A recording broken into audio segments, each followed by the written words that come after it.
Mark, you're good to start now. Okay. Thank you and good afternoon. Welcome to the Committee of Adjustment meeting of January 20th, 2022. I would like to welcome everyone in attendance today. My name is Mark LaHaye and I'm the Secretary Treasurer for the City of Kawartha Lakes Committee of Adjustment. According to this committee's terms of reference, at the first meeting of the Committee of Adjustment for a year, the first order of business is to appoint a chairperson to conduct today's meetings and future meetings of the year. The role of the chairperson includes the responsibility to chair the meeting, ensuring that the meeting is conducted as listed on the agenda or by resolution if it's decided to move an item on the agenda, ensuring proceedings are conducted in accordance with the Planning Act and the city's procedural bylaw, calling for pecuniary interest when listed on the agenda, noting that it is up to the individual committee member to determine whether or not they have a pecuniary interest, and ensuring all members of the committee, visiting staff, and members of the public are treated with respect. Once the chairperson has been appointed, they will typically conduct the appointment of a vice chair of the committee who will serve as the chairperson in the absence of the chair. I will now call on members of the committee 3 times for nominations for the position of chair.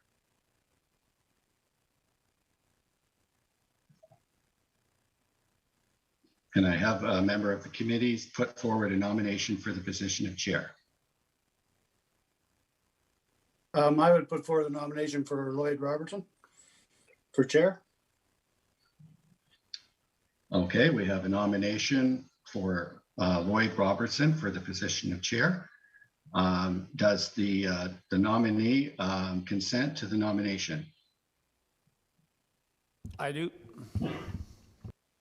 Okay, I will call on the members of the committee a second time for the nomination for the position of chair. Then I will call on the committee members a third time and final time for the position of chair.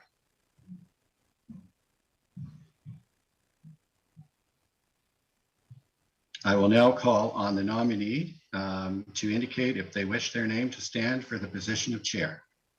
Yes, thank you. I do. Okay, in that case, I declare that Lloyd Robertson is appointed by acclamation as chair of the Committee of Adjustment. And Lloyd, you may assume your position as chair and conduct the meeting, including the appointment of the vice chair if you wish. All right. Thank you very much, Mark, and I will. And to the committee, thank you very much. And I consider it an honor and a privilege always to be the chair of this committee. So thank you for that, and I appreciate your support. Okay, so moving along, I'll now call upon the members of the committee to put forward a nomination for the position of vice chair. Mr. Strangway. Yes, I'd like to nominate Member Marsh. All right. Member Marsh, are you willing to stand as vice chair? I am, sir. Thank you. All right, and I call a second time. Are there any further nominations for the position of vice chair? And third and final, are there any nominations for a position of vice chair? All right, being none, and seeing as how Member Marsh has indicated that he is willing to stand as vice chair, I do declare Mr. Marsh having been nominated for the position of vice chair and will take the position of vice chair of the Committee of Adjustment. Congratulations, sir. Thank you to all members. Yeah, I have to say this, we do this every year, and I always feel very uncomfortable, and I think it's very presumptuous of me, because we had to go through this last year because of the virtual, and I feel very presumptuous sitting up here thinking, oh, I'm going to be chair, but I'm told that's the way it's done, so, and I thank you again, very much appreciated. All right. So, as required under the Planning Act, a public meeting is being held prior to the committee making a decision on these applications. And starting out, I will introduce the members of the Committee of Adjustment. And starting with Councillor Yeo, Mr. Marsh, Mrs. Richardson, Mrs. Archer, Mr. Strangway, Ms. Robinson, and I'm Mr. Robertson. All right. And members of staff remotely. And we've got Mark Lahaye, the Secretary Treasurer, and you just heard from Mr. Lahaye there. And as well, we have the Manager of Planning, Leah Berry, and Ms. Berry has just recently been promoted to the position of Manager. I can't think of a more ideal candidate. So congratulations, Ms. Berry.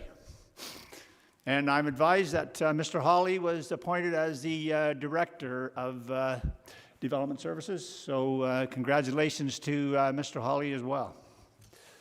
All right. And we've got, certainly last but certainly not least, is our Recording Secretary, Ms. Crawford. And I stand to be corrected. We've also got online is Mr. Harding, Planner 2, Mr. Stainton, Planner 2, and always welcome our Chief Building Official, Ms. Murchison. I think I got everyone. All right. Can I get a motion to approve the agenda as printed? And before I forget, yeah, we're back to virtual, so I will be asking, not necessarily for individual votes so we can see your hands, and we do that to assist staff. As you know, we have all signed with respect to this, and as a result, this helps our recording secretary to match up votes with names. So please bear with me on that if you would. All right, so the agenda. Do I have a mover for the agenda? Mr. Marsh? Do I have a seconder? Okay, Ms. Robinson. All right, any further comments or questions? And for this, I think we'll just see a show of hands. All those in favor? And that carries. Thank you. All right, are there any declarations of pecuniary interest? All right, and the minutes of the last meeting. Are there any, before I get a motion on the floor, are there any comments or questions relating to those minutes? All right, can I get someone to move those as printed then? Ms. Archer? So moved. Mr. Marsh? No further comments or questions? All those in favor? And that carries. Thank you very much. All right, and for everyone online, the committee will hear comments, gather information, and may ask questions to clarify statements made. The committee may ask and answer questions or redirect questions to the appropriate person. Please note that any information or comments given to the committee during the meeting, these are considered evidence. We will first hear from staff, then the applicant or his or her agent. We will then hear from any person in support of or from those who have questions, concerns, or are opposed to the application. Finally, the applicant or his or her agent will have an opportunity to respond to any of the statements made to the committee. And moving right along, we're dealing with file number D20-2021-071, and the location is 145 Fells Point Road, Geographic Township of Fenland. And just before I get to you, Mr. Stainton, the one thing I didn't mention was that anyone that wishes to speak, would you please, when you come on the screen, please give us your name. And we will afford you 10 minutes to speak. No one has ever taken that long, but if you need that kind of time, certainly we will provide that. And if you find you just can't get it in within the 10 minutes, then I will ask the committee if they would afford you a bit more time. But please, as I said, state your name when you come online, and we'll carry on from there. Mr. Stainton, would you go ahead with file number D20-2021-071? Certainly, Mr. Chair. Congratulations on your reappointment along with Member Marsh, and a Happy New Year to everyone as well. The purpose and effect of this application is to request relief from the following in order to facilitate the construction of a replacement single detached dwelling, as well as an attached deck and a replacement septic system. Section 3.18.1.1, to reduce the minimum environmental protection setback for all buildings and structures from 15 meters to 9.26 meters, and Section 13.2.1.3 subsection E, to reduce the minimum water setback from 15 meters, again, to 9.26 meters. It's important to note the applicant submitted a pre-screening application in June of 2021 for review of the replacement dwelling, associated deck, and septic system replacement. Through the pre-screening process, the location of the dwelling was changed with increased interior side yard setbacks in order to comply with the provisions of the zoning bylaw. The final proposal involves the construction of a replacement 166 square meter or approximately 1,700 square foot, 2-story single detached dwelling, again, wooden deck, and replacement septic system. The subject property is located on a northern peninsula in Cameron Lake, adjacent to the outlet of the Burnt River. Note the location of the arrow on the aerial is actually slightly skewed, and the property is more in line with the property that's labeled as 143 Fells Point Road. So the parcel fabric is actually shifted to the southwest a bit, and it should actually be shifted a little more to the northeast. The properties along Fells Point Road are smaller and shallower in comparison to many of the shoreline lots along Cameron Lake, with the majority of the dwellings as well as accessory buildings and structures within the properties along Fells Point Road existing within the required water yard setback. The neighborhood is composed of seasonal as well as year-round residential uses that vary in built form as one travels along the peninsula. On the opposite, or the north side of Fells Point Road, a large provincially significant wetland exists at the terminus of the Burnt River. You can see the wetland to the north of Fells Point Road here as it begins and continues on further north. Shown here is a site plan of the property with the proposed location of the dwelling, attached deck, and replacement septic system oriented to the south. As mentioned, the footprint of the dwelling was reduced in order to comply with the interior side yard setback requirements of the rural residential type 3 zone. So here we have the replacement dwelling as well as the deck, which is being squared off in comparison to the previous existing deck, and the replacement septic system located in between the road and the replacement dwelling. There is also a boathouse, which I'll mention, on the property that's situated right here, as well as a concrete ramp leading to Cameron Lake. This is just a lot drainage and grading plan of the property. One thing to note is the curvature of the shoreline as it curves essentially outward, where the squaring off of the deck would occur. So it's actually further away from the water than is the southwest corner here, which is the closest point. Shown here are some conceptual elevations for the replacement dwelling, with the roadside elevations shown on the left and the lakeside shown on the right here. Note that there won't be any changes made to the boathouse that is shown here on the right-hand side. They are just intending on recladding it, as it is its construction essentially predates the Township of Fenland zoning bylaw. The subject property, as I mentioned, is shallow, with a changing topography that kind of terraces as it rises from the shoreline, which you'll see in subsequent slides.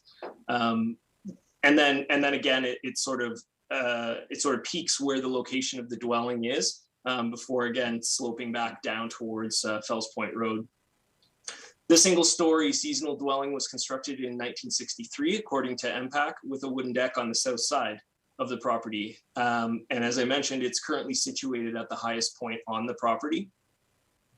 So shown on the left is the dwelling taken from Fells Point Road looking south, with the slide on the right taken from the road, again, looking more southwest on a southwest angle in comparison to the slide on the left. So these slides just capture the the built form in the immediate neighborhood, with the slide on the left capturing the neighboring lot to the east, as shown on the left, and the photo on the right. And unfortunately, this is the best photo I could get of it without the sun being somewhat of a distraction, we'll say. So this is the property again to the west.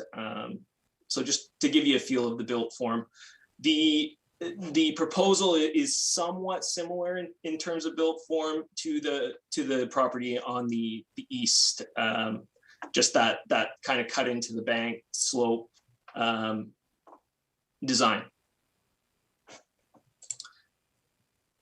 Shown here are the boathouses the boathouse that I mentioned, and the associated concrete boat ramps. The boathouse on the subject property is the one that you can see here on the left with the Canadian flag. The slide on the right showcases the subject property taken above or to the north of the location of the boathouse facing southward. So just to give you an idea of some of the structures on the property, and the fact that this boathouse as well to the east essentially mirrors this one.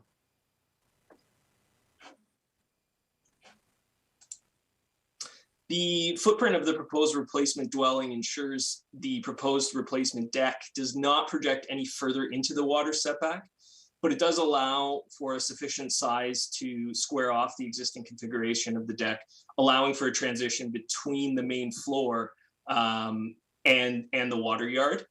This minimal projection ensures that much of the area is preserved between the dwelling and the shoreline for infiltration, as well as amenity purposes. The proposal also ensures maximum separation and perhaps most importantly, maximum separation between the sewage system and the shoreline. The intent of the water setback in the environmental protection zone setback is to protect built form from natural hazards and protect and enhance the ecological function of water bodies by creating a buffer between the built form and water for the establishment of vegetation. The setback reduction preserves as much of a buffer as possible. Overall, the requirement for a new alternative wastewater treatment system combined with its location and the maintenance of a shoreline buffer results in a net benefit for Cameron Lake and its ecosystem. So shown on the left here is a photo capturing the water yard from the water setback to the dwelling. You can see the current location of the deck here. With the slide on the right taken facing eastwards, sort of giving you a profile shot of the water yard and again the terracing that's present. Upon conducting the site visit associated with the variance application, planning staff identified a shed, which is shown on the right, located within the front yard of the property that is non-compliant with the general provisions of the zoning bylaw. The owner has agreed to remove the garden shed during the construction of the dwelling. A condition is recommended in order to ensure the garden shed is entirely removed from the property. Policy 3.11 of the city's official plan permits development within 30 meters of a shoreline on existing lots of record where it is demonstrated that all of the following criteria are met. And this is taken from the report. So A, the 30-meter water setback cannot be met. So in the case of this property, the property is only 32.88 meters deep at the deepest point from the shoreline and 18.2 meters wide at the road, being slightly greater at the shoreline. The existing dwellings, again, as mentioned, is located 9.26 meters from the shoreline in order to accommodate a driveway with adequate parking and the new septic system without presenting any potential implications to adjacent properties, staff is of the opinion that the general intent of this provision is met. B, development is to be directed away from the shoreline as much as possible. The proposal acknowledges the extent of the existing encroachment towards the shoreline, considering the constraints placed by the replacement septic system footprint, as well as the driveway and parking requirements. The continuation of the deck will be set back further than this as a result of the curvature of the shoreline. C, a vegetation protection zone is to be established to the maximum extent possible. The proposal attempts to direct built form away from the shoreline. Removal of the wooden platforms, which are labeled as decks in Appendix D of the report, and the replacement with vegetation, as the owner has indicated, as opposed to a strictly manicured lawn, will aid in making sure that this criterion is met. There is a sloping stone shoreline that is proposed, so in between the shoreline and what they call the littoral zone interface. So any vegetation within this area will enhance the bank stability as well as increase the water quality entering Cameron Lake. Criterion D is that the septic system be elevated 0.9 meters above the water table. So the issuance of the septic permit will ensure this criterion is met. Criterion E, the impact of the expansion or reconstruction is minimized to the maximum extent possible. The proposal acknowledges the existing limit of development within the water setback and does not encroach or expand further towards the shoreline. The lateral expansion maintains compliance with the interior side yard setbacks of the zone category. And finally, F, in no case shall the development be closer than 15 meters to the high water mark. As mentioned, the lot has insufficient depth to comply with the water setbacks for both the dwelling and septic system. The intent of the policy is not to extinguish the residential use, but to improve upon shoreline setbacks when development or redevelopment occurs. Limited opportunity remains to further enhance the shoreline setback without bringing the sewage system closer to the shoreline. Through placing the sewage system between the shoreline and the dwelling would also direct any leachate to run towards the lake, which is essentially counter to the buffering policy to lessen environmental impacts. Comments were received from Engineering and Corporate Assets Division and the Chief Building Official from the Building and Septic Division, stating that they have no concerns with the proposal. The supervisor of Part 8 sewage systems notes that the property has been evaluated for a replacement system and a preliminary proposal has been submitted. Based on the preliminary proposal, as well as the Ontario Building Code allowances, the property would have a method for sewage disposal, either through a Class 5 holding tank or an alternative treatment system, which is what the owners are proposing. As such, there are no concerns with the proposal. Kawartha Conservation also provided comments since the writing of the report, indicating that a permit has been issued for the excavation, grading, fill placement for the installment of a 25-meter sloped rock along the shoreline for erosion protection and shoreline stabilization. Provided the permit covers the works proposed through the application, it is their opinion that the applicant can conform to the natural heritage policies of the growth plan for the Greater Golden Horseshoe and the provincial policy statement. Based on the contents of the report, staff acknowledges the application meets all 4 tests of a minor variance, and staff respectfully recommends approval of the application subject to the conditions identified in the report. Thank you. Thank you, Mr. Stainton. Committee members, are there any questions of the planner? Yes, Ms. Archer, go ahead. Through you, please, to Mr. Stainton. In criteria C, I'm questioning why we're just proposing that the platforms be removed and we don't require that they be removed. Through you, Mr. Chair, the platforms will have to come out as a result of the shoreline stabilization works, regardless of if we pose a condition or not. So that's why I essentially left them. And again, it is the intent under the Conservation Authority permit to remove those structures. I guess it's more landscaping because they're more platforms than anything, in order to do the shoreline stabilization as well as plant some of that vegetation that will assist in the buffering. Thank you. If I may, before I go back to the committee, because I highlighted that as well, Mr. Stainton, and I think in the past, and I understand what you're saying now, but I just want to be clear myself, because in the past, we've actually had conditions, when there was something proposed within the body of the report, there was a condition, and I think that went on simply because and I don't know where this would fit in with the building department, but it would red flag the situation for the building department when they were investigating this matter. But you're assuring us that you don't believe that's required? To you, Mr. Chair, I believe, and Suzanne, the chief building official, can attest to this, but because the permit is applicable law, the building division staff would flag this property in order to ensure that a permit is given or that a permit is received for the construction of the dwelling and the replacement septic system, in addition to the shoreline works. Thank you. Ms. Murchison, did you wish to comment?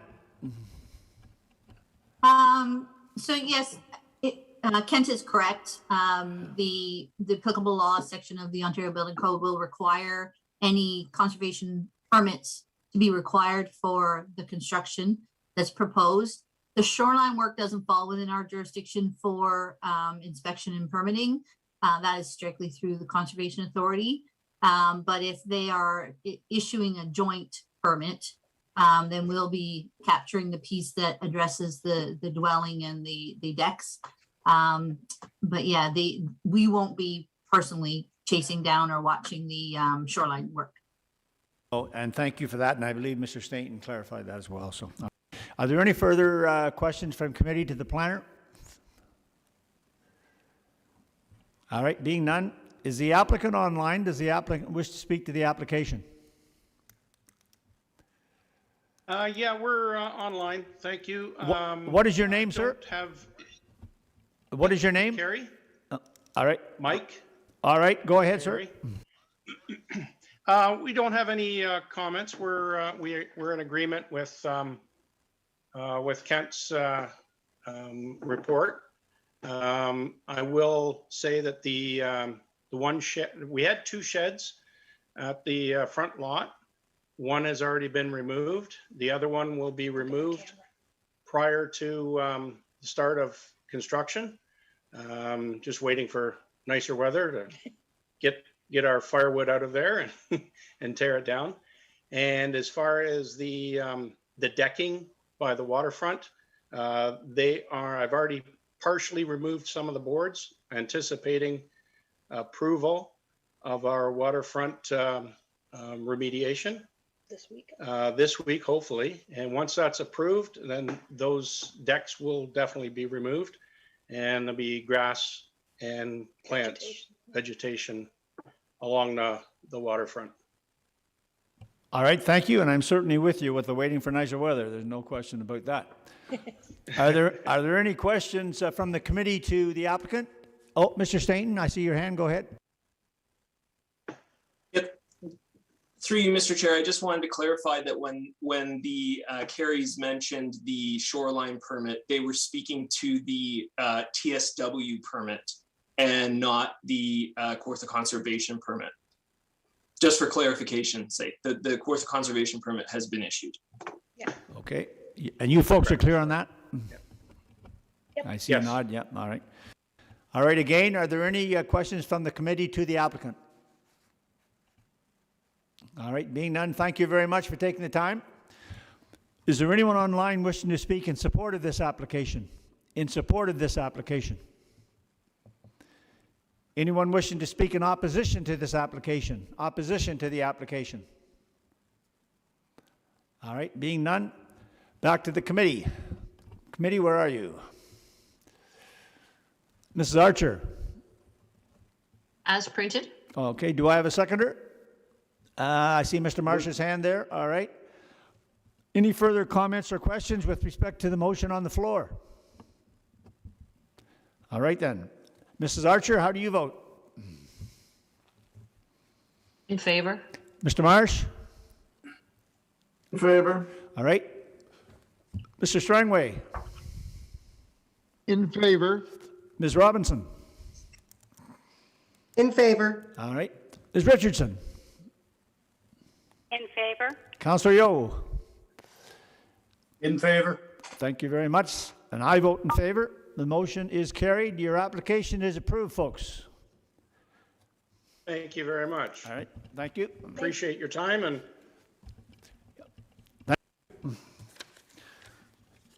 Right, moving right along. We're now dealing with file number D20-2021-075. And this is 6 John Street, Geographic Township of Manvers. And again, Mr. Stainton, go ahead, sir.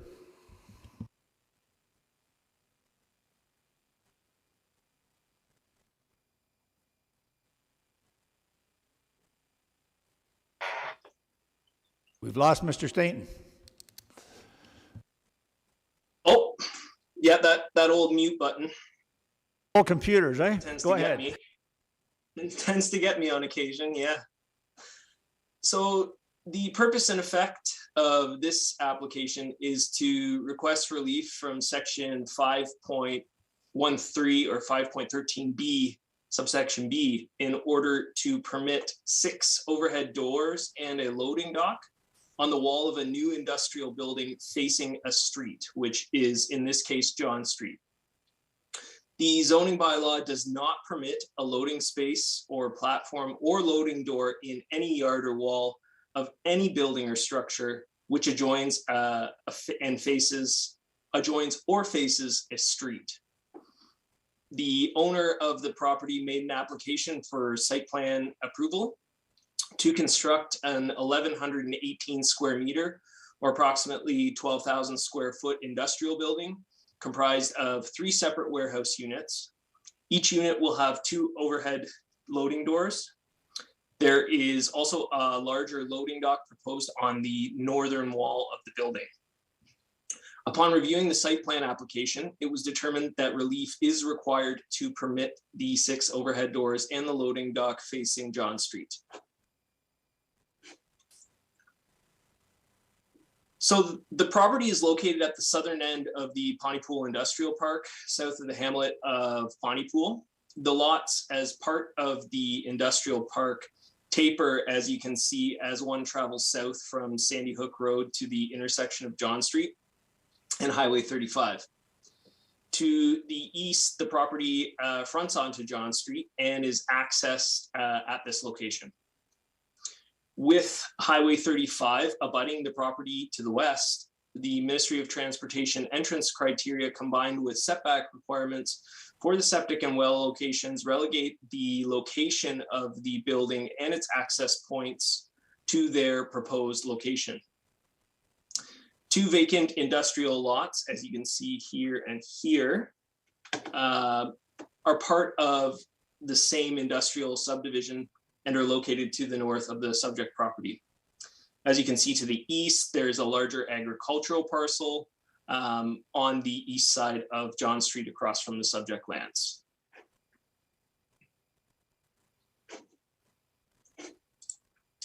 Shown here is the site plan for the proposal with the entrance from John Street shown here. Again, the overhead doors are along this side and they'll be seen in the elevation that I'll show you in a second. With the loading docks along here and here.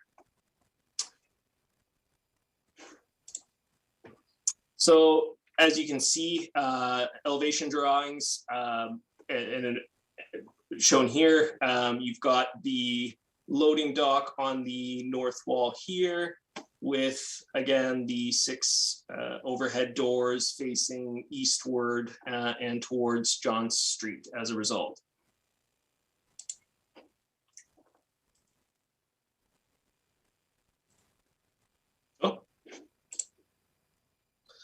So shown on the left here is just an overview of the site facing to the west towards Highway 35. You can see it's actually in the background along here. You can see the conifers where the land rises here on the south portion on the left-hand side of your photo. The slide on the right illustrates the entrance to the site from John Street. And this is looking west, again, just giving you an overview of the site, showcasing the entrance. The intent of the zoning bylaw provision relating to the location of the overhead doors and loading dock relative to a street is to essentially reduce any land use conflict between adjacent businesses and adjacent residential uses by relegating the loading activity to an interior side yard, which basically minimizes any type of nuisance or incompatibility with the adjacent land uses, things like noise, etc. Permitting loading activity in yards and or on walls facing John Street is not anticipated to generate any adverse impacts. The industrial businesses require sufficient area for loading and unloading activity, which includes space for truck maneuverability. Well, that's a tough one to say. The vast majority of the adjacent industrial lots on Sanborn Road to the north, some of which you can see in the photos on the left, contain buildings with overhead doors and loading docks that face the street. There are only 2 other vacant lots within the immediate vicinity of the industrial park, and this property in particular, the 2 lots to the north.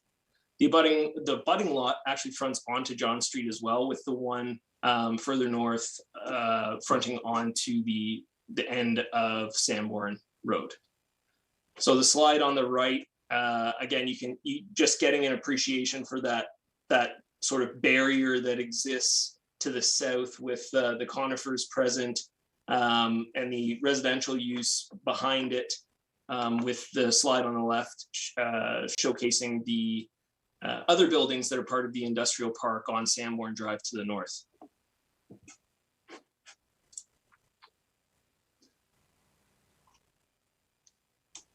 So any impacts resulting from the location of the overhead doors and loading dock to the residential lot to the south are already negated by the greater than 45-meter separation distance from the industrial building to the residence. The residential lot is buffered from the industrial activity by the buffer that I previously showed you on the right-hand slide.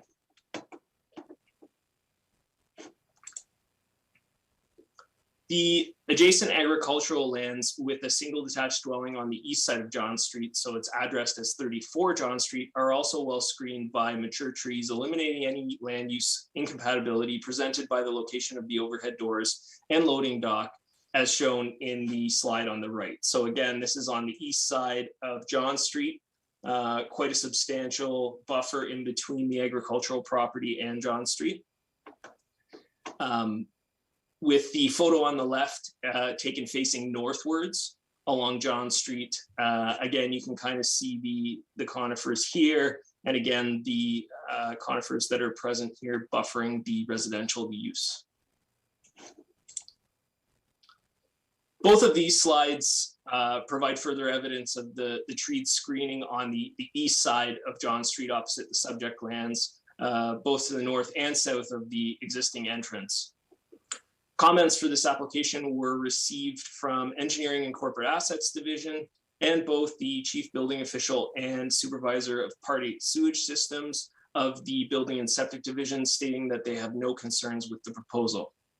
The Supervisor of Part 8 Sewage Systems does note that the current orientation of the proposed building with the overhead doors and loading dock towards John Street will allow for the installation of a private on-site sewage system. The system has been proposed in the north or the northwest corner of the property. It would be challenging to place the sewage system in another location with the current building size and lot shape. Comments were also received from the Ministry of Transportation, stating that they have no concerns with the proposed variance and that they will continue to work with the city on review of the associated site plan application. Since the writing of the report, public comments were received on January 19th, 2022 from Paul and Erica Andrus of 12 John Street. Concerns were raised regarding the type of entrance onto John Street and safety concerns with respect to a bus pickup in the area, as well as safety concerns with pedestrians and cyclists. In addition to the correspondence provided by staff dated January 20th, 2022, staff reiterates the following in response to the comments. 1, the current general industrial special exception 1 holding zone permits industrial uses on the property. This zone category or similar equivalent has been in place on the property since 1987 under the previous Manvers zoning bylaw prior to the implementation of the Oak Ridges Moraine zoning bylaw. 2, there is an existing entrance to the property. John Street is the only possible location for an entrance as well, as MTO restricts new entrances within its permitting area, which is the Highway 35 corridor. Subject lands cannot obtain access onto Sanborn Road. Any expansion/alteration to the existing entrance will be examined through review of the site plan control application by the Roads Division and the Development Engineering Division with respect to sight lines and safe access egress. 3, since the application is being dealt with via site plan control, the only relief or variation from what is permitted under the zoning bylaw is the location of the overhead doors in relation to a public street. It is staff opinion that the location of the loading dock and overhead doors does not pose any impacts to a school bus stop in the area or bicycling/pedestrian travel. If anything, it ensures that vehicles will be entering John Street properly and not reversing into John Street in order to turn around. The zoning bylaw cannot in itself restrict vehicle type on a road. There are no restrictions that prohibit the type of vehicle traveling along John Street. And finally, for the empty lot to the north contains an identical zone category with an entrance onto John Street. The other undeveloped lot to the north of that has an entrance onto Sanborn, as discussed. Collectively, the lands are known as the Pontypool Industrial Park. Based on the contents of the report, staff acknowledges the application meets all 4 tests of a minor variance. Staff respectfully recommends approval of the application subject to the conditions identified within the report. Thank you. Thank you, Mr. Staton. Before I go to committee, and I appreciate the fact that you got back to the Andresses with your response, was there any further response from them as a result of your response back? Through you, Mr. Chair, at this point in time, no, there was no response back. They may be online then, we'll see. All right. Are there any questions of the planner? All right. Being none, is the applicant online? Does the applicant wish to speak to the application? No, we have no any. This is Harry Schillings and my daughter Jen. All right. I don't see anyone yet. Oh, can you hear us? Yeah. Yes, we can hear you. Go ahead. Okay, perfect. Harry, go ahead. Who is speaking right now? This is Harry Schillings. All right. Go ahead, sir. And this is my daughter. This is my daughter Jen Ford. All right. Thank you very much. Go ahead. I'm not real good on computers. I'm not real good on computers, so she's kind of helped me along here. Can relate to that. So I really don't have any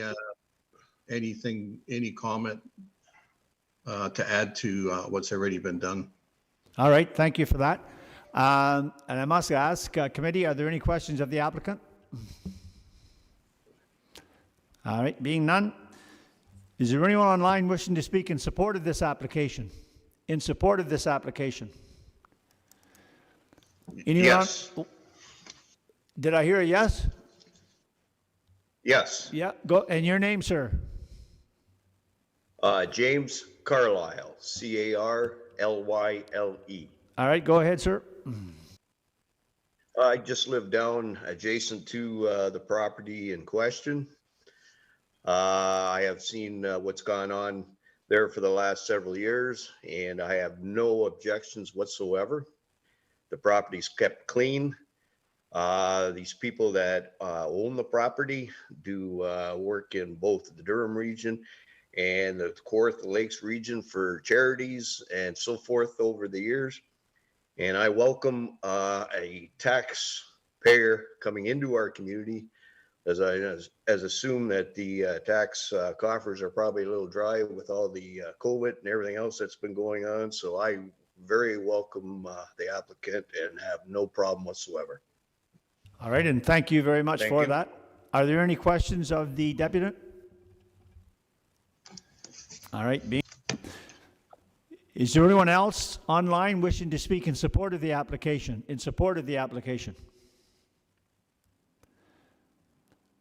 Anyone online wishing to speak in opposition to the application?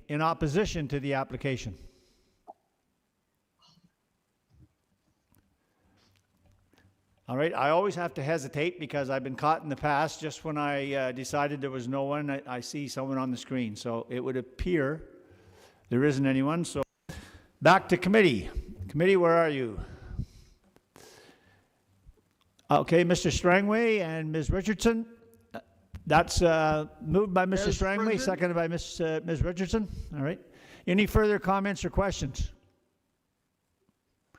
All right. And again, Mr. Strangway, in favor or against? In favor. Mrs. Richardson? In favor? Mrs. Archer? In favor? All right. Ms. Robinson? In favor. Mr. Marsh? Favor? Councillor Yo? In favor. And I'm in favor. Your application is approved, sir. Thank you very Okay, well, much. thank you very much for your time. All right, thank Thank you you. very much for your time. All right. Beautiful.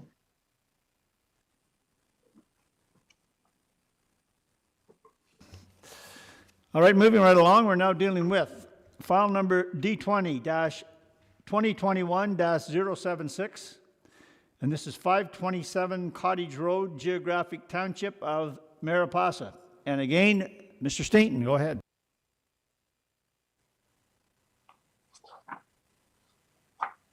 Thank you, Mr. Chair. The purpose and effect of this application is to request relief from the following provisions in order to facilitate the construction of a new 148.64 square meter or 1,600 square foot detached garage. Firstly, section 3.1.3.1 subsection C, to increase the maximum allowable lot coverage for accessory buildings and structures, excluding outdoor swimming pools, from 10% to a maximum of 150 square meters to 160.16 square meters. And secondly, section 3.1.3.2, to increase the maximum allowable height for accessory buildings and structures from 5 meters to 5.1 meters. The applicant submitted a pre-screening application for a detached garage. Subsequently, a pre-screening meeting was held on November 4th, 2021. During the meeting, the overall height of the proposed garage was discussed and reduced. It is important to note that the circulation of the application actually identified additional reliefs under sections 8.2.1.4 and 8.2.1.8 of the zoning bylaw. Through further analysis, it was determined that these reliefs do not apply to the property since the subject lands were created via consent. The subject property is situated in a rural area southwest of the hamlet of Valencia and west of the Scugog River. The parcel is surrounded by agricultural land under production to the north and east, with several rural residential dwellings on larger linear lots to the west, as you can see here and here. Across the road is another rural residence on a similar sized lot here, 524. At the southwest intersection of, or should I say southeast intersection of the intersection of Cottage Road and Twilight Road. The property itself is uniformly flat with mature trees situated throughout the property. Here's so I know it didn't show up the best for the purposes of this presentation, but I'll try my best to explain exactly what is where here. The site plan of the property, it's showing the proposed location of the garage actually here in the northwest corner. So you can see it here, 12.19 meters by 12.19 meters. Cottage Road is down here with the existing driveway coming in. They are proposing an expansion here in order to get access to the garage. The single detached dwelling is here with the septic system here and a garden shed in the corner.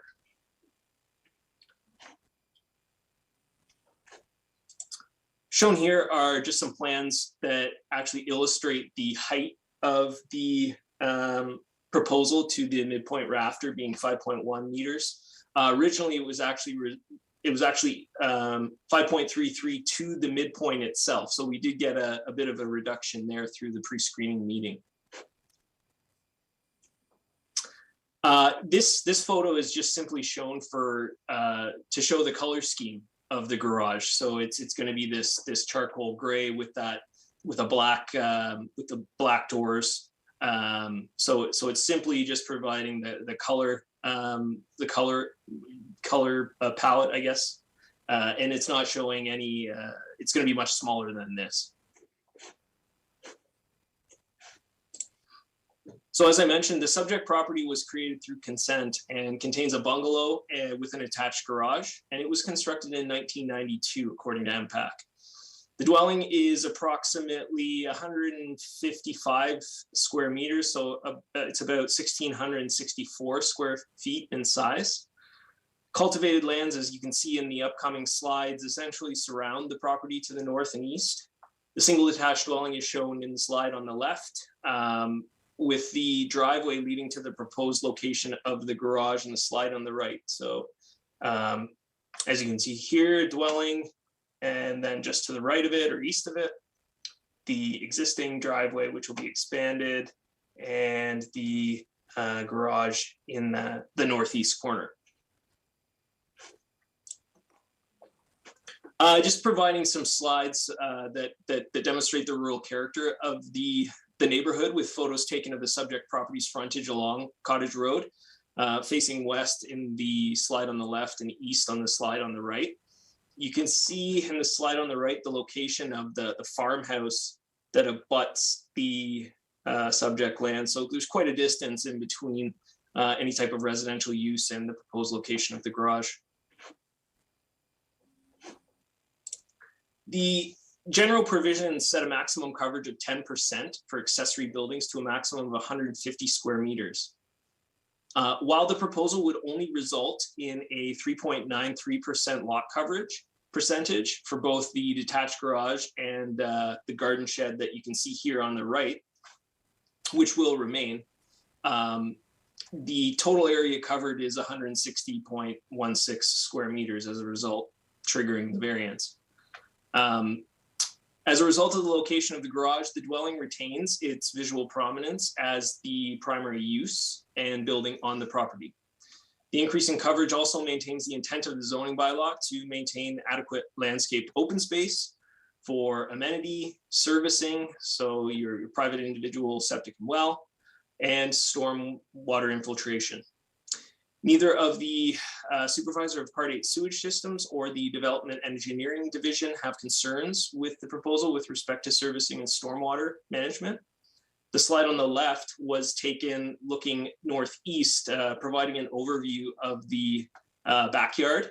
So the proposed location of the garage would actually be back here by the motorhome.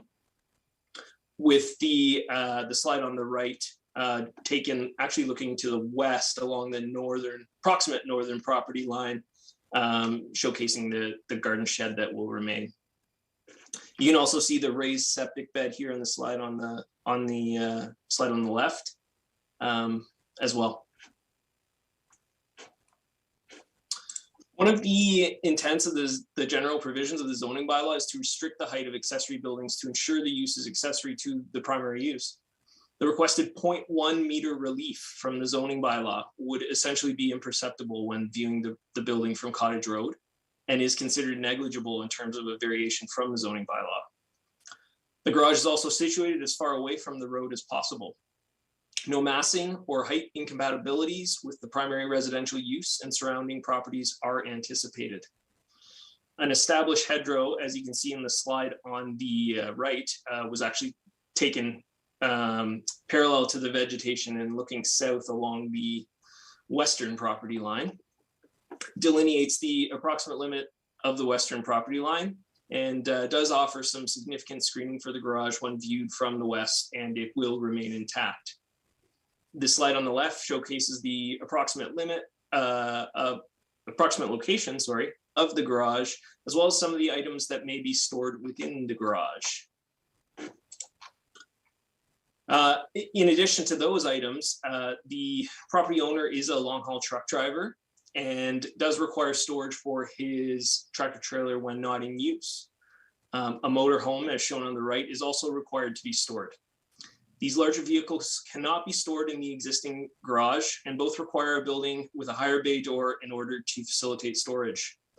There is no second story or storage loft proposed within the garage, and again, no incompatibilities with the adjacent agricultural use, as you can see on both slides here, are anticipated. So this is just a shot looking to the east from the eastern lot line. And again, the slide on the right is taken looking east as well along that northeast corner. It's important to note that upon conducting the site visit associated with the variance application, planning staff identified a smaller shed that wasn't shown in that previous slide, located adjacent to the corner of the dwelling. The smaller shed will be removed from the lot, and a condition is recommended in order to ensure it is entirely removed from the property. Comments were received from Engineering and Corporate Assets Division, as well as both the Chief Building Official and the Supervisor of Part 8 Sewage Systems of the Building and Septic Division, stating that they have no concerns with the proposal. The Supervisor of Part 8 Sewage Systems notes that the proposed garage will maintain a minimum clearance distance of 6.5 meters from the garage. Since the writing of the report, Kawartha Conservation has also provided comments to the effect of no concerns, provided the applicant obtains a permit from their office for the proposed works. Based on the contents of the report, staff acknowledges the application meets all 4 tests of a minor variance, and staff respectfully recommends approval of the application subject to the conditions identified within the report. Thank you. Thank you, Mr. Staton. Are there questions of the planner? Quiet day. Right, is the applicant online? Does the applicant wish to speak to the application?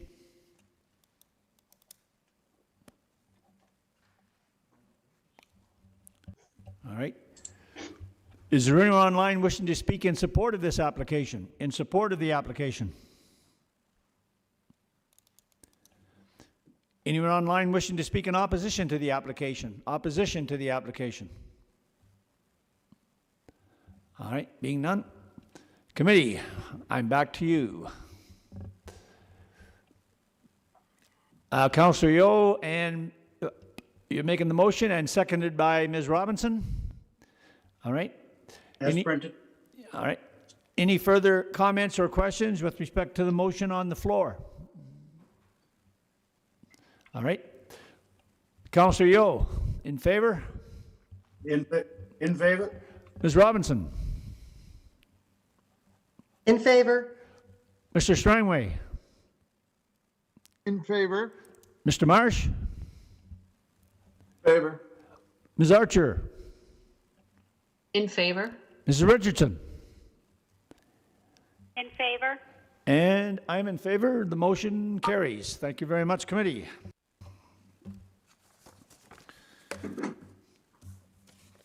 All right, moving right along. We're now dealing with file number D20-2021-078, and this is 24 Broyle Estate Drive, Geographic Township of Members, and welcome, Mr. Harding. Thank you, Mr. Chair. Good afternoon, committee, and Happy New Year to you all. So this application proposes to reduce the interior side yard setback from 7.6 to 3.5 meters in order to facilitate an addition to the south of the dwelling. The addition will contain a garage and walk-in closet space. Just bear with me while I get my screen share up and running here. And I'm going to hope I picked the right one.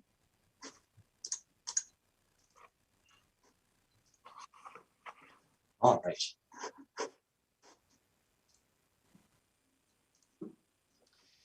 So the property is within a estate residential style subdivision in the southern portion of Pontypool.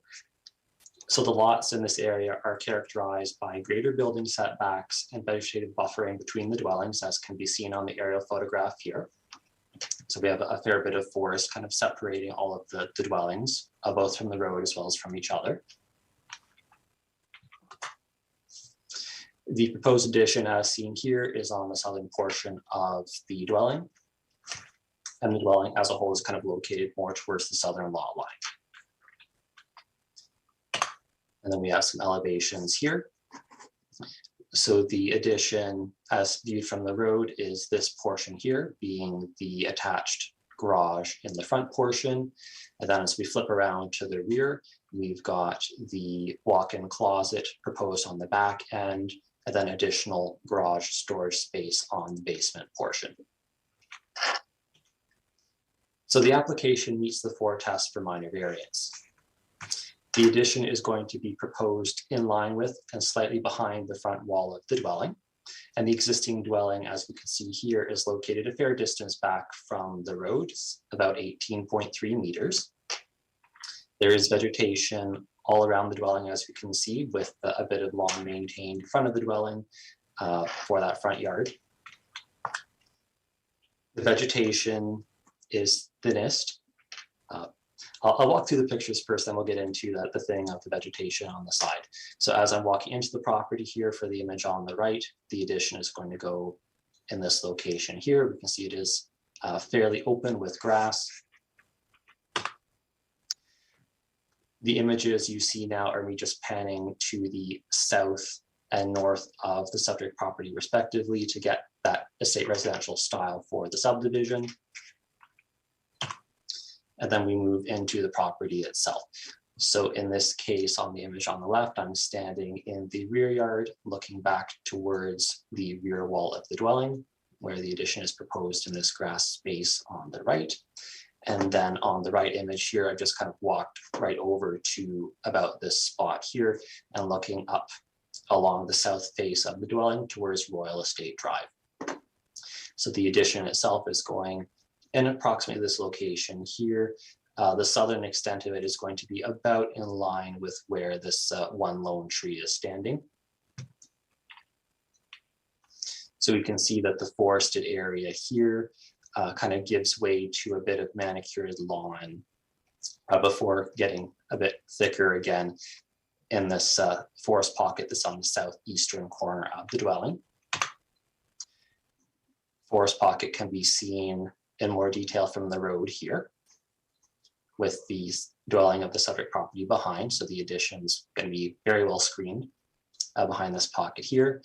And then the image on the right is me standing kind of on the footprint of where the addition is proposed, looking south at number 26, being the dwelling next door. So we can see there is, that dwelling is situated quite far away from the lot line, sufficiently so that in addition to having trees on its side of the lot line, there's also enough space for some surface parking beside its attached garage. And you still have that fair degree of spatial separation. Back out to these pictures now. So as stated before, the addition is going to allow for the expansion of heated and unheated storage space of this dwelling, being both an extension of the master bedroom as well as to the attached garage, with additional basement storage space that can be accessed via the rear yard. I've spoken quite a lot already about the screening that the existing vegetation is going to provide for this addition. And that vegetation is being maintained.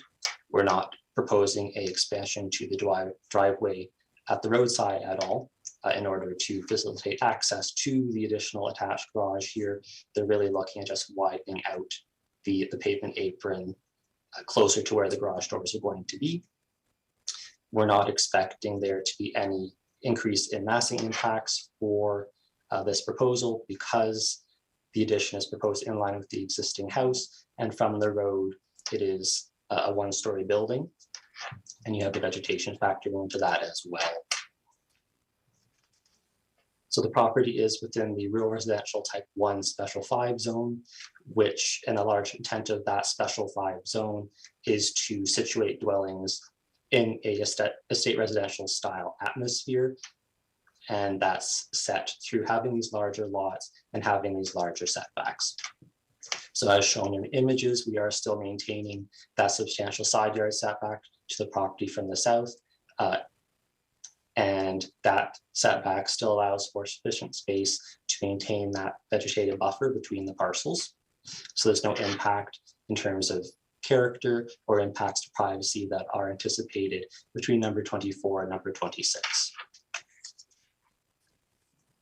And in addition, in terms of total lot coverage here, the new built form is going to be a total of 8.8%, and the total of the special 5 zone that you can have is 25. So we're still very well under the maximum, which is still ensuring that the vegetation around this property plays a very prominent role in regulating character and privacy.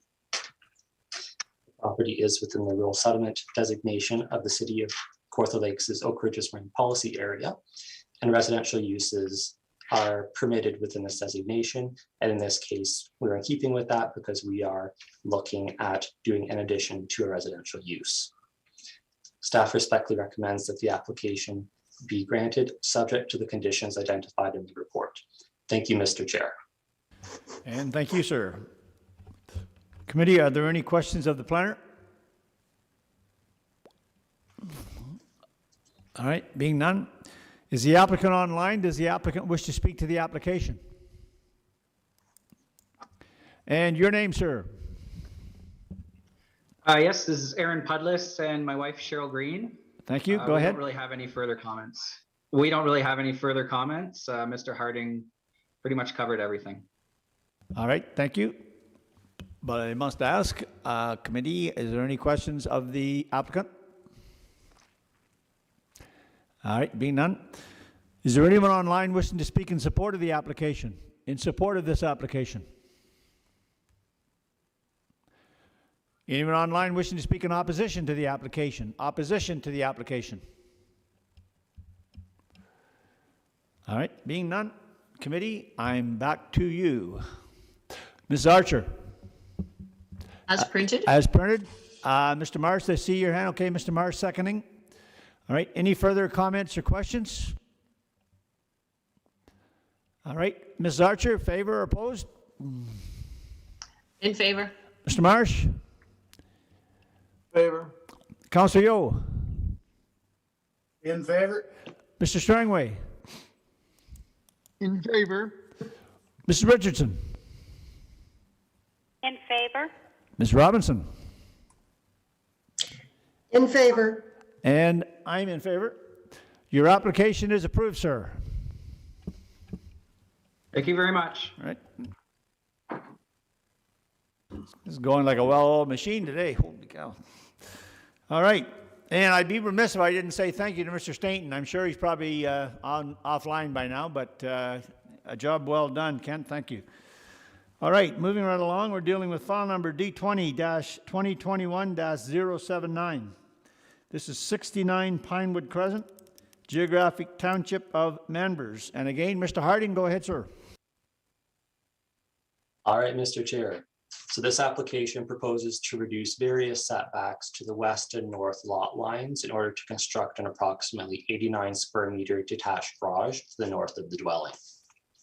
So as can be seen on the overhead here, the property is a corner lot at the northeastern intersection of Pinewood Crescent and Corbett Drive. Corbett is set at a diagonal, and as a result, the lot is somewhat pie-shaped, with a shorter south lot line abutting Pinewood and a longer north lot line along Corbett. The dwelling does face and obtains direct access onto Corbett.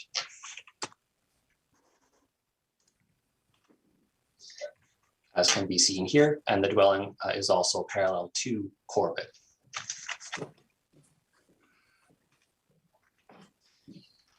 Staff are of the opinion that the proposal meets the 4 tests for minor variance. So the subject property is within a subdivision in the northern portion of Pontypool. This time, not fully on private services. We do have municipal water here. The garage, as said before, is proposed on the north side of the dwelling beside an existing attached garage. So we can see on the site plan here that the driveway leads in and abuts the 2-bay attached garage here, and is also proposed to wrap around the side of the dwelling. And we've got this kind of terraced northern wall proposal for the detached garage in order to make use of this somewhat lopsided side yard space.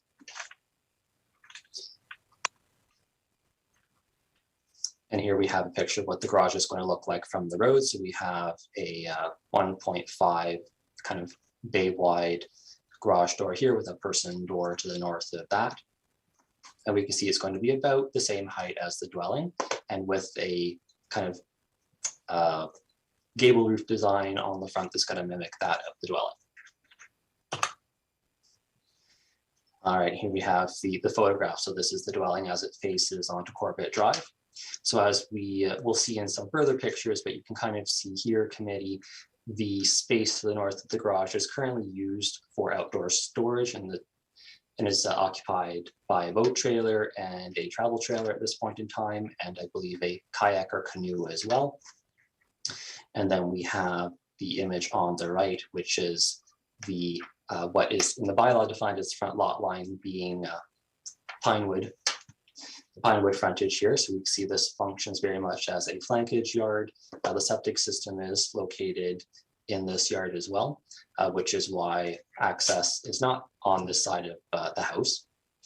And everything on the eastern side of the house is, while it is defined in the bylaw as an interior side yard, because Pinewood is the front, it really functions as the rear yard amenity space for this house. So moving into the property a little bit more from the Corbett Drive side here, so we can see the storage uses that are currently in existence here.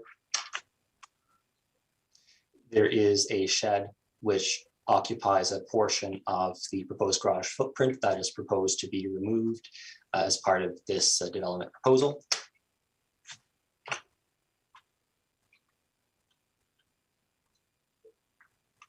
It is anticipated that this footprint that the garage is going to occupy will actually provide some additional privacy to the rear yard of the abutting lot on the north, being 7 Hooper. We can see it a little bit here. So this is the rear wall of the dwelling, which kind of faces out and is actually fairly exposed to Corbett, just because Corbett does run at that angle. So by having a building which is going to be in line with the existing dwelling here, that is going to help shield the rear yard of 7 Hooper from some of the activities that are a little bit further south on Corbett. We get into the rear yard of the separate property here, or sorry, what's functioning as the rear yard, not your rear yard by definition.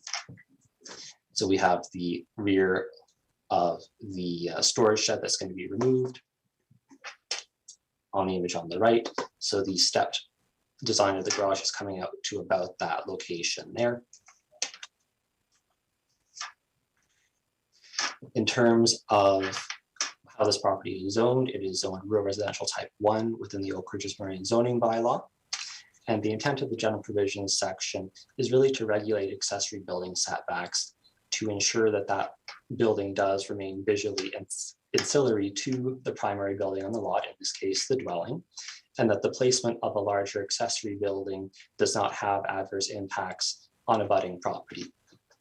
And also that there is sufficient space between a primary building and an accessory building to facilitate access and maintenance to both buildings. So the garage is proposed to be in line with the dwelling, as I've said before. It's not proposed to exceed the height of the single-story dwelling. Both are going to be about 4.3 meters high. The garage is also situated far enough back from Corbett in order to allow a parking space between the garage door of that new garage and the lot line. So that parking space will be contained all on private property. And I'll back up now to this image so we can see the garage side a bit better from the functioning front. So due to its height and location, adverse massing impacts are not anticipated, as from what I just said, I believe the garage is going to remain visually ancillary to the dwelling.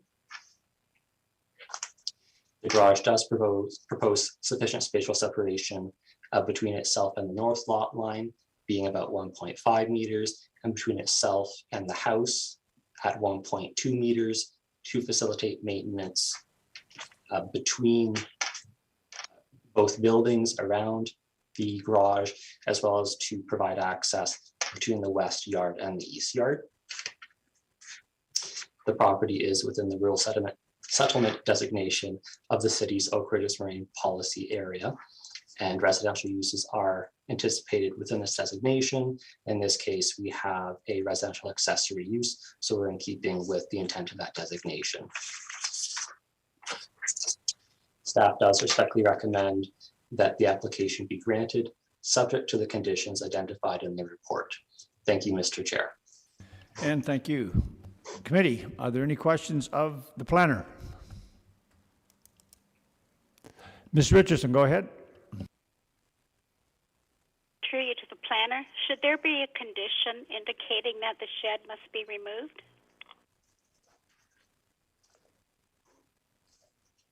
Mr. Harding, go ahead. Through you, Mr. Chair. Thank you, Mr. Chair. Through you to Member Richardson. So it really depends. I don't think, I did contemplate that when I was drafting the report. In this case, we don't have an accessory building coverage issue. If the applicant shows he could site the building elsewhere on the property and be fully compliant. So at this point, he's expressed a desire to have it removed because it will be redundant with all of the additional storage space from the garage. So but if it doesn't get removed, I'm satisfied that he can cite that in compliance with the bylaw. So I don't believe a condition is needed at this time. Thank you. All right. Any further questions of the planner? Ms. Archer, go ahead. This is probably not a fair question for you, Mr. Harding, through you, Mr. Chair, to Mr. Harding. Would it have not been simpler and less changes to the relief being requested if it were an attached garage instead of a detached garage? Through you, Mr. Chair, to Member Archer. So it would have reduced some of the relief sought, but it wouldn't have reduced all of them because we are dealing with a zone category, which is a carryover from the old Manvers bylaw. The front and flankage yard setbacks, I believe, are still set at 15 meters and the house is closer than that. So while we could have minimized the need for some relief, we wouldn't have been able to exclude them all. My concern just is that 1.3 meters or whatever doesn't seem like very much on the side yard to get things back and forth if they need fixing on that property. Through the chair again to Member Archer. So 1.3 meters is still more than we can see in some of our more urban bylaws. That being said, so I think when comparing it to our more urban bylaws, that's still enough room to get your scaffolding or your ladders through or to do your lot grading and drainage. If you are looking at having those substantially larger items, in this case, we do have that southern or front yard area where I think there's enough room to bring those larger items in without walking on the septic system. Thank you very much. And we'll add one more question to the question. The only unfair question probably is the one that isn't asked. So, well done. Are there any further questions of the planner? All right, being none, is the applicant online? Does the applicant wish to speak to the application? I am online. All right, Thank your you very name, much, sir? Mr. Chair. Could you give us My your name name? is Jeffrey Shafsma. All right, go ahead, Sorry, sir. My name is Jeffrey Shafsma. Just to Member Betty Archer, my natural gas line runs along there. So if I have to attach it, then I have to remove the whole gas line, which adds about a $4,000 or $5,000 cost to the garage. And for what? It doesn't really gain me a whole lot. So other than that, I think Mr. Harding has done an excellent job covering everything. Thank you very much. I don't really think that I have anything further to add. Thank you for that, sir. Are there any further questions of the applicant? No questions, I guess. All right, being none, is there anyone online wishing to speak in support of this application, in support of the application? Anyone online wishing to speak in opposition to this application? Opposition to the application? All right, being none, committee, I'm back to you. And I've got Mr. Strangway and Ms. Robinson as a second. And that's as printed? As printed. As printed, all right. Any further comments or questions with respect to the motion on the floor? All right. Mr. Strangway, in favor or against? In favor. Ms. Robinson? Yes, in favor. All right. Ms. Archer? In favor?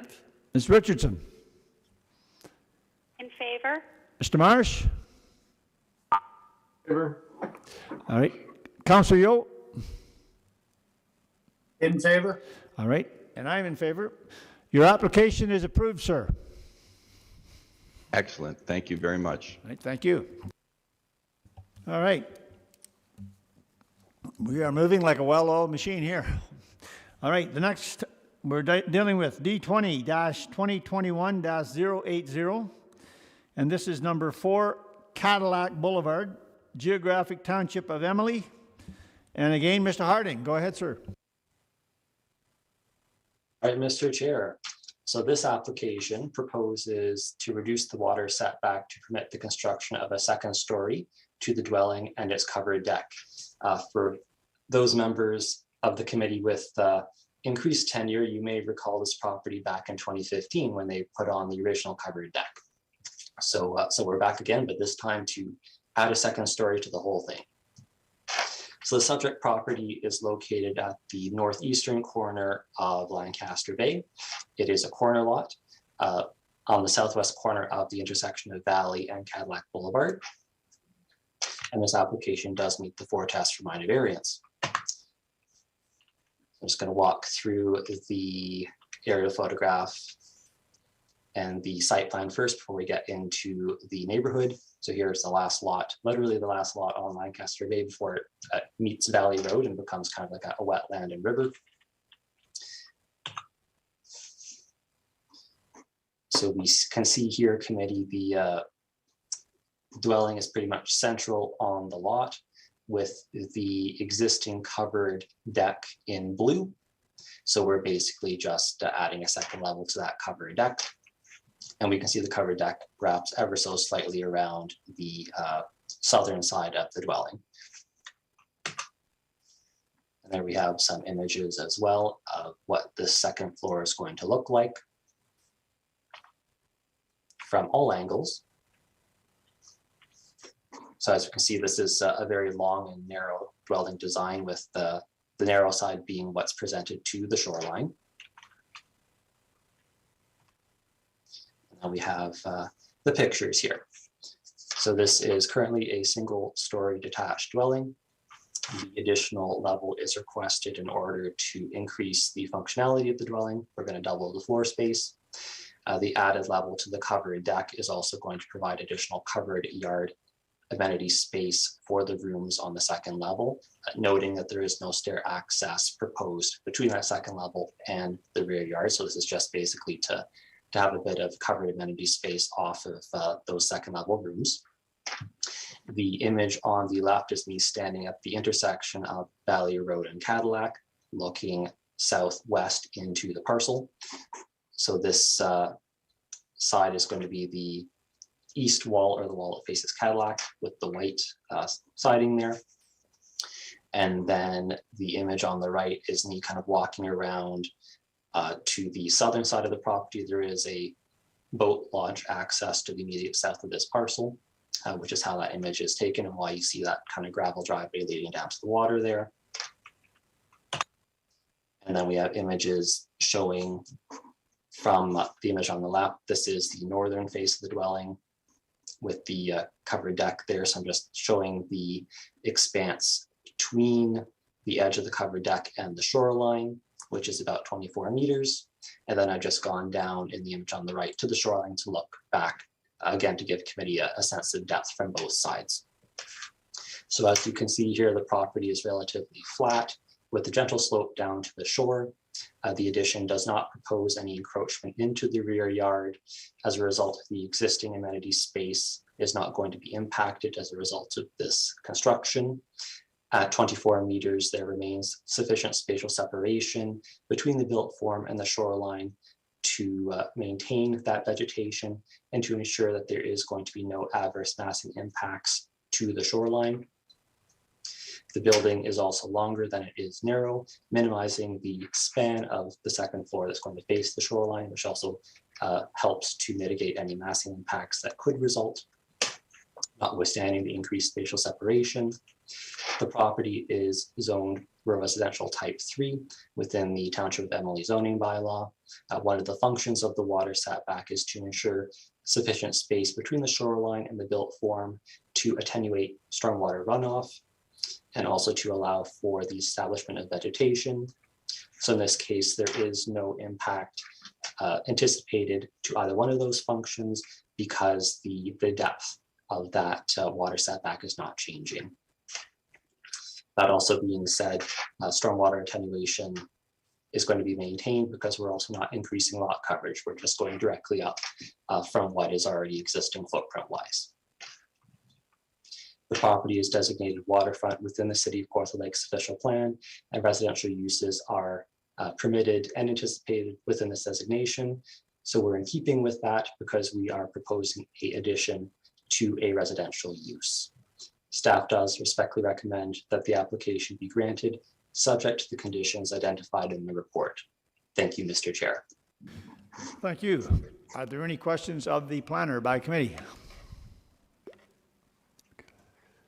All right, being none, is the applicant online? Does the applicant wish to speak to the application? Yes, the applicant is online. And what is your name? My name is Ron Russell. All right, go ahead, sir.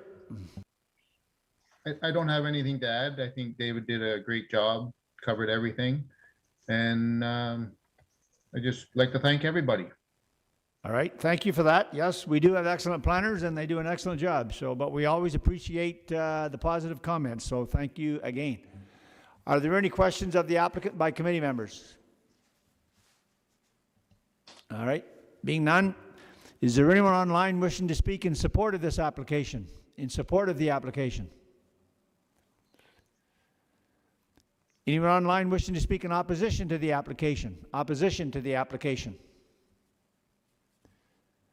All right, being none, committee. Mr. Marsh, as printed? Printed. All right, second by Ms. Archer. Yes. Okay, any further comments or questions on the motion on the floor? All right. Mr. Marsh, favor, opposed? In favor. Ms. Archer? In favor. All right. Mr. Strangway? In favor. Councillor Yo? In favor? All right. Ms. Richardson? In favor? All right. Ms. Robinson? In favor. And I'm in favor. Your application is approved, sir. Well, thank you very much. Thank you. All right. Well, we're doing very well here. We're now dealing with D20-2021-081. This is 22 Forest Road, former village of Sturgeon Point. Go ahead, Mr. Harding.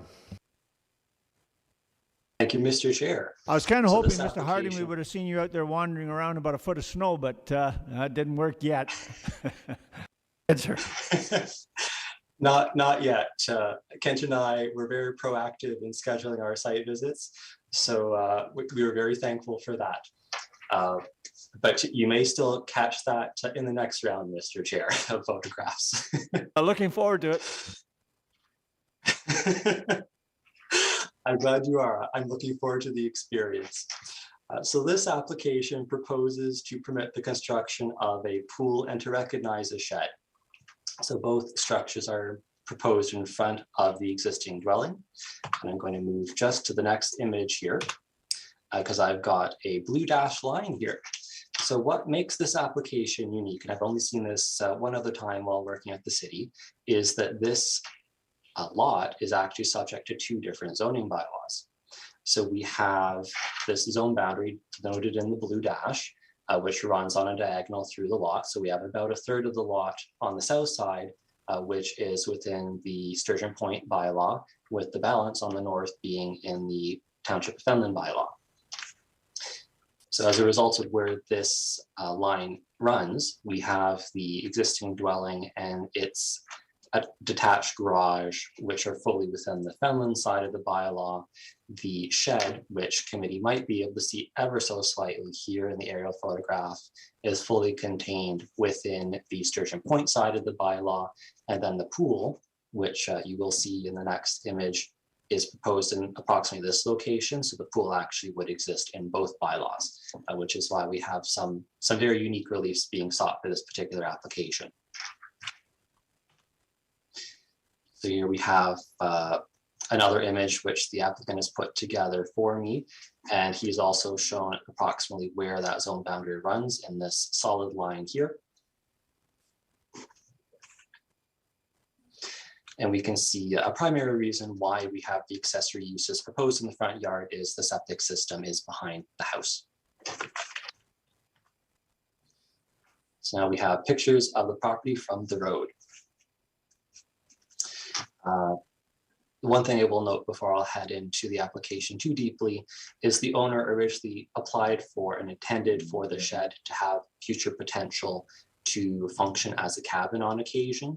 Due to concerns that the building and septic division had with existing sewage system capacity, the owner amended the application to remove that as part of the relief. So at this point, they're just proposing to recognize the shed as a shed. If they do want to look at having a cabin use in the future, either in that building or in another one, they will have to apply for a variance if they want it in this general location. So the subject property, the application meets the 4 tests for minor variance. So this property, while it is subject to both bylaws, is within what we would consider the Sturgeon Point community. And that being said, in a portion of the community where we have very wide and deep residential lots that are buffered from one another and from the road by forest. And we have a good example of that here in these pictures, where you have a very heavily vegetated streetscape here. I haven't shown you pictures of what the lots look like on either side.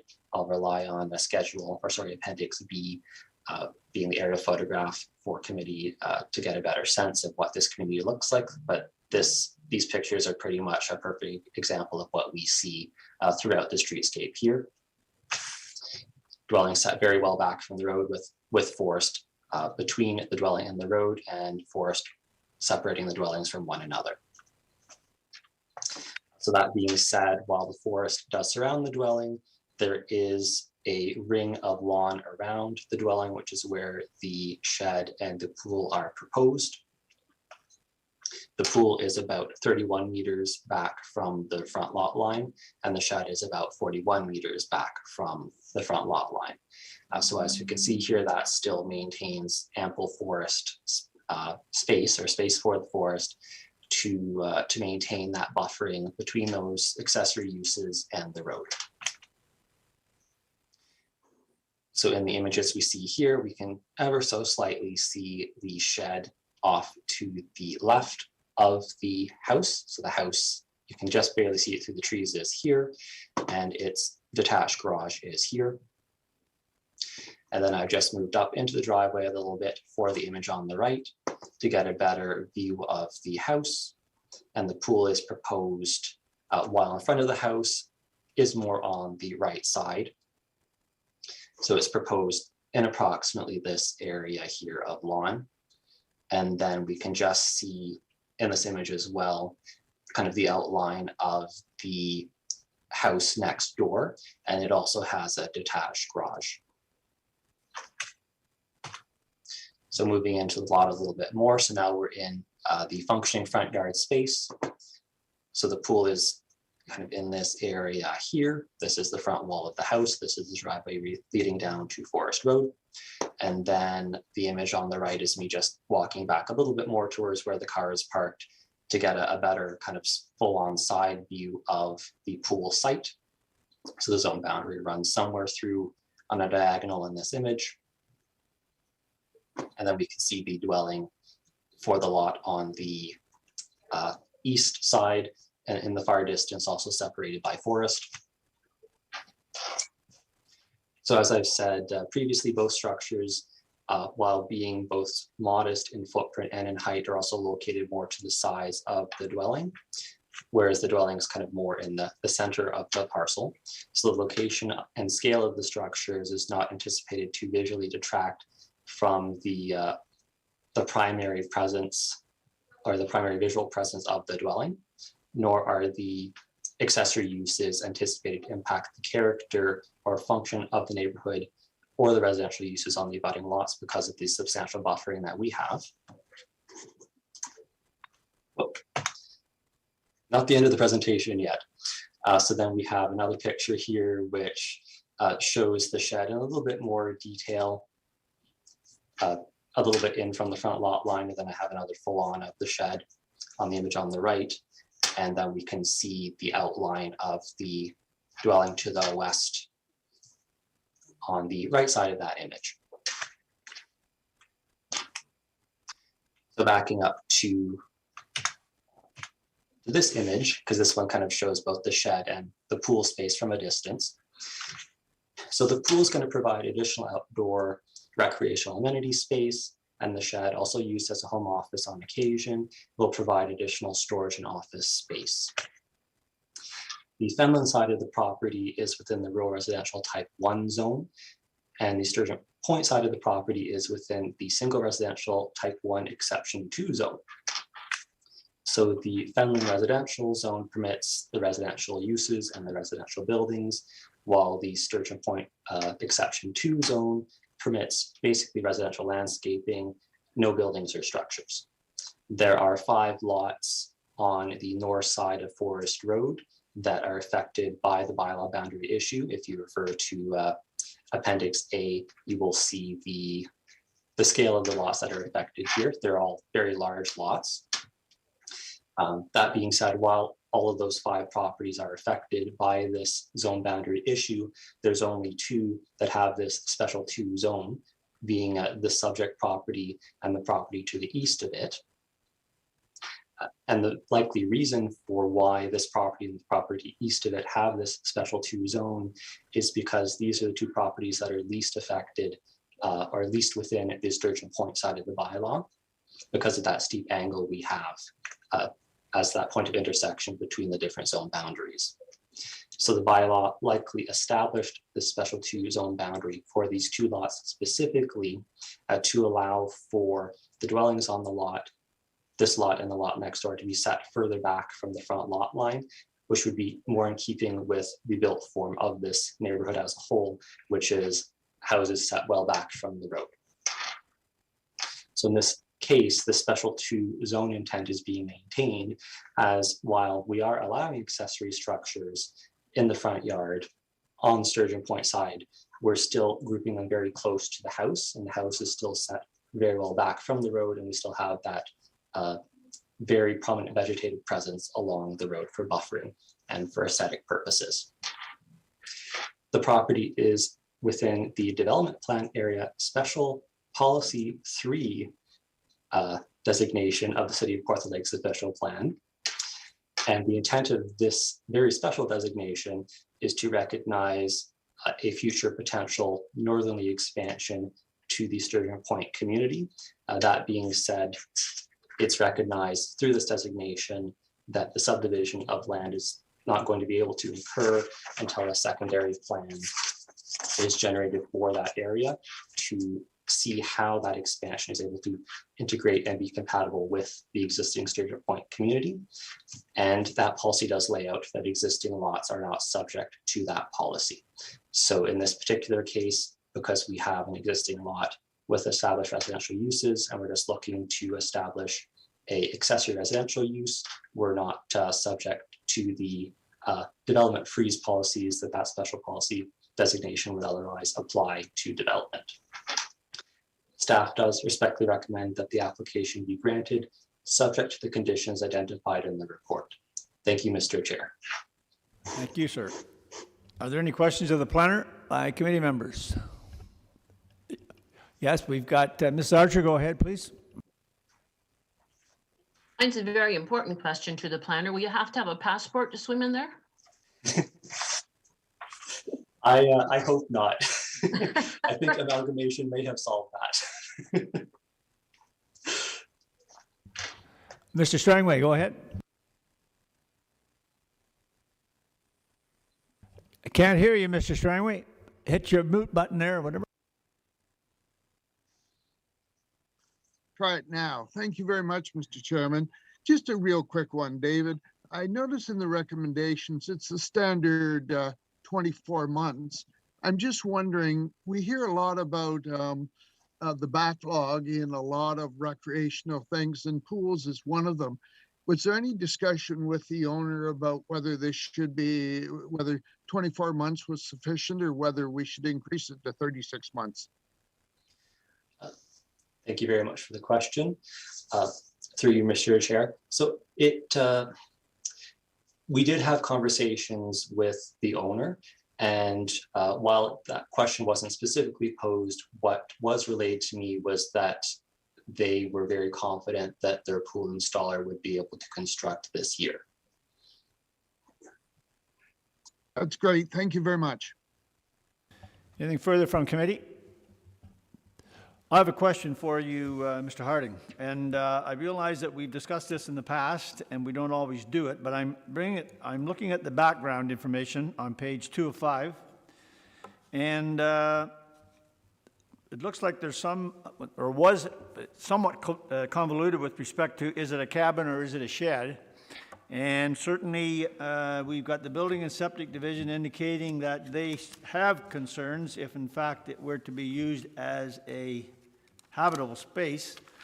And I'm looking at the letter or the correspondence from them, and yes, that's they've have alluded to that specifically. Would we not just if for no other reason, just to create an awareness around this, because it seems to me there's far more teeth in a condition than there is in the body of the, just having it in the body of the report. Would it not be appropriate, given the circumstances that we see here, where there was some discrepancies with respect to is it a cabin or is it a shed, would it not be appropriate here to maybe add that the shed not be allowed, or a human habitation not be allowed within the shed?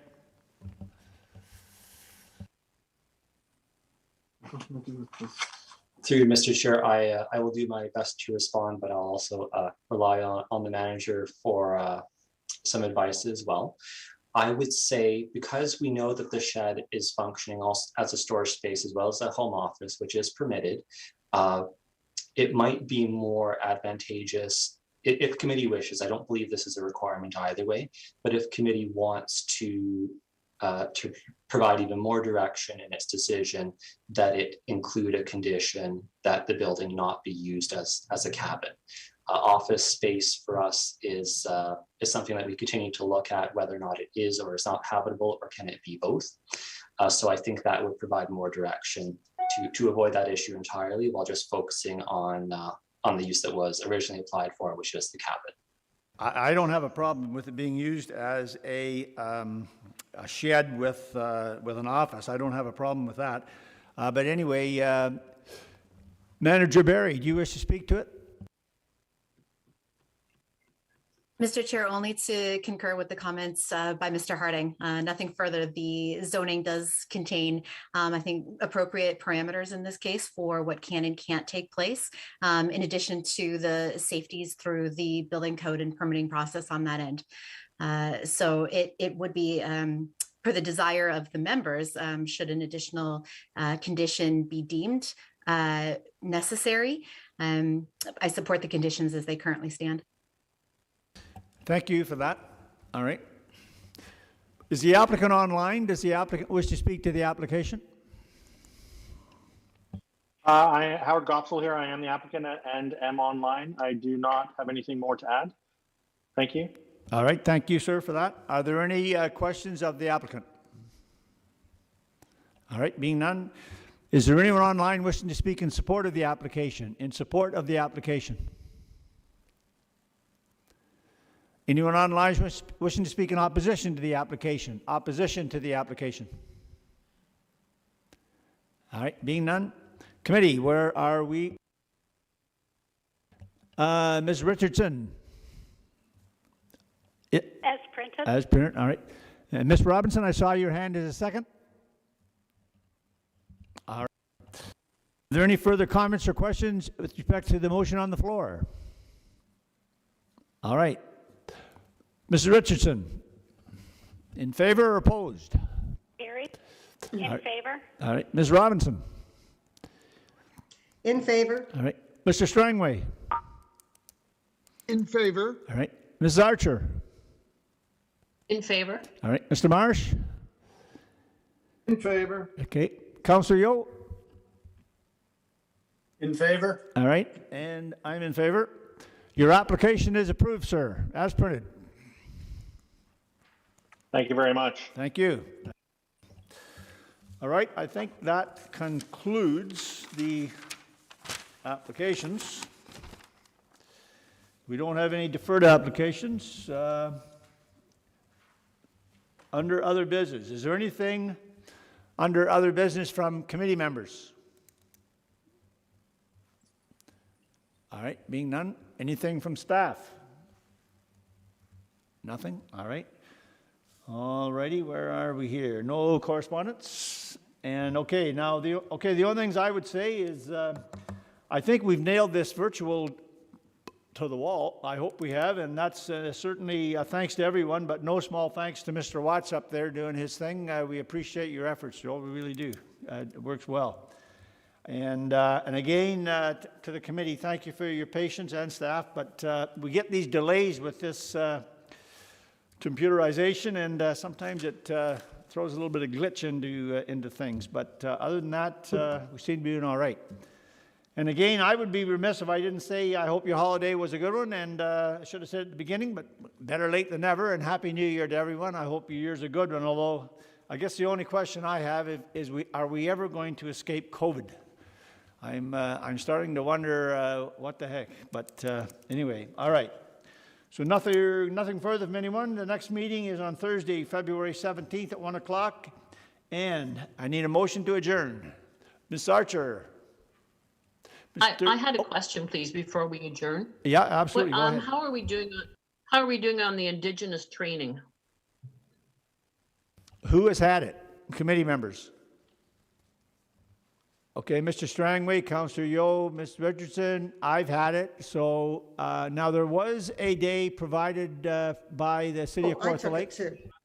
Ms. Robinson, you've had it? Yes. Sorry, I missed you there. There was a day provided. Yes, I did. I took it. Yes. Yeah, thank you. As I say to the committee, there was a day provided by the city.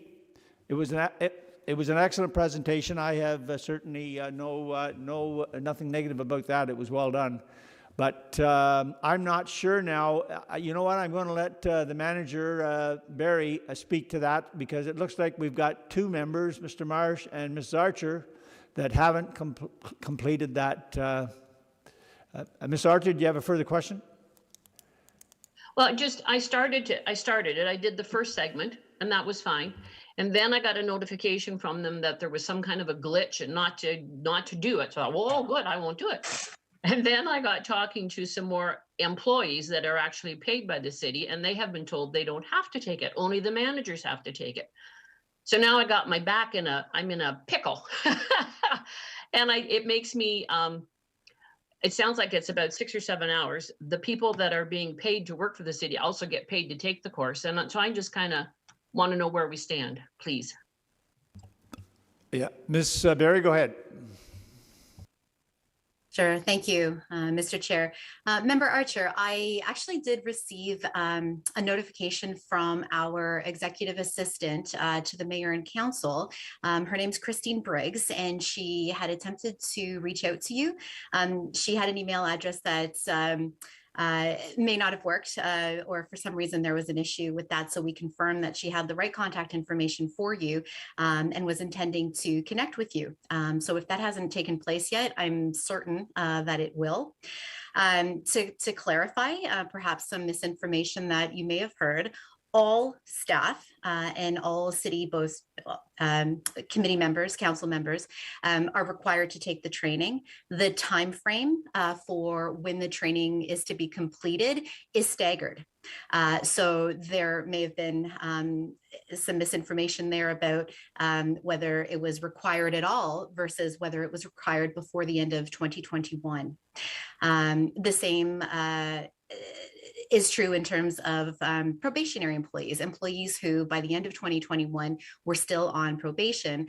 There was a staggered intake for when that staff would be taking the training. So I hope that clarifies a few things for you, Member Archer. Please let me know if it doesn't. No, the Miss Briggs, she did contact me, but she didn't really answer my questions. And so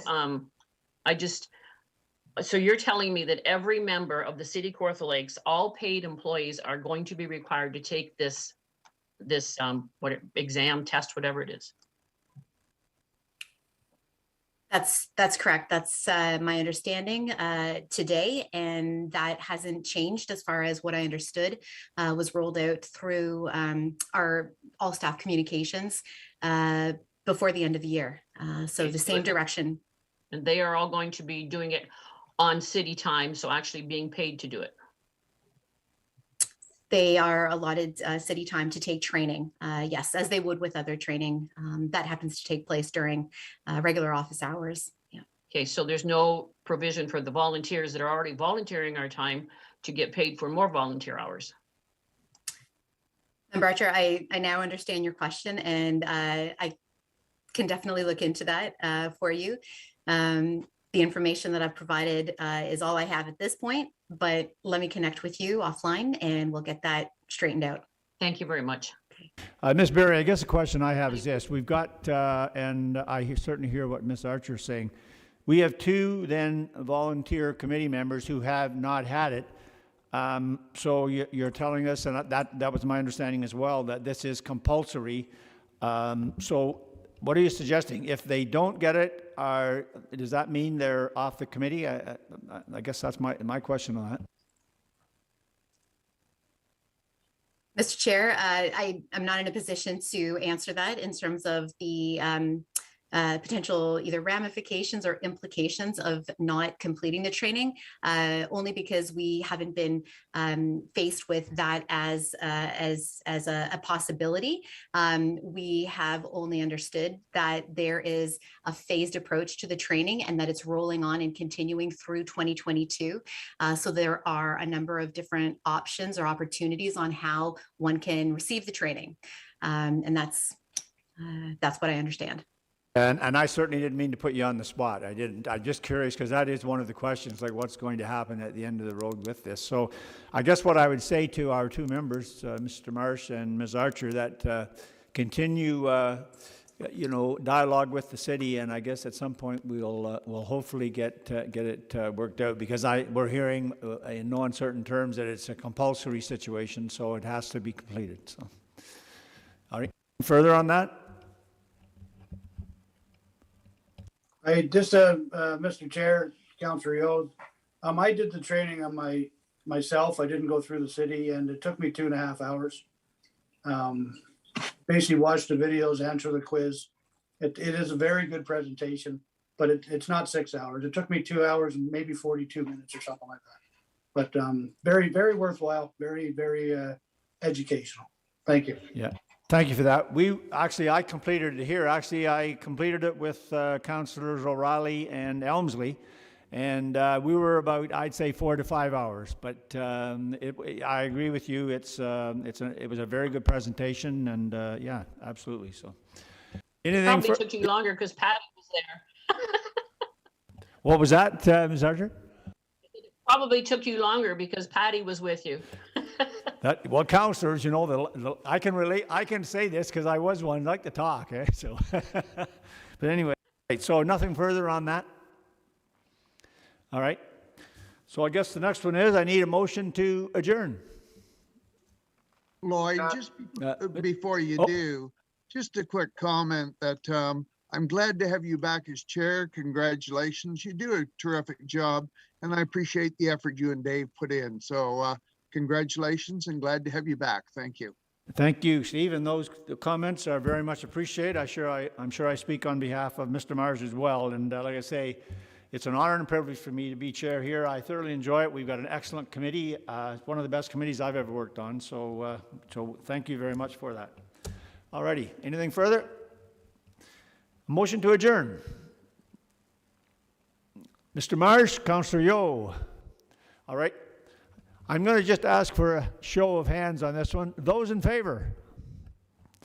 And that carried. Thank you very much, folks. And if we don't see you before, we'll see you in a month. Take care. Happy New Year, everybody, and nice to see you all. Yep, absolutely.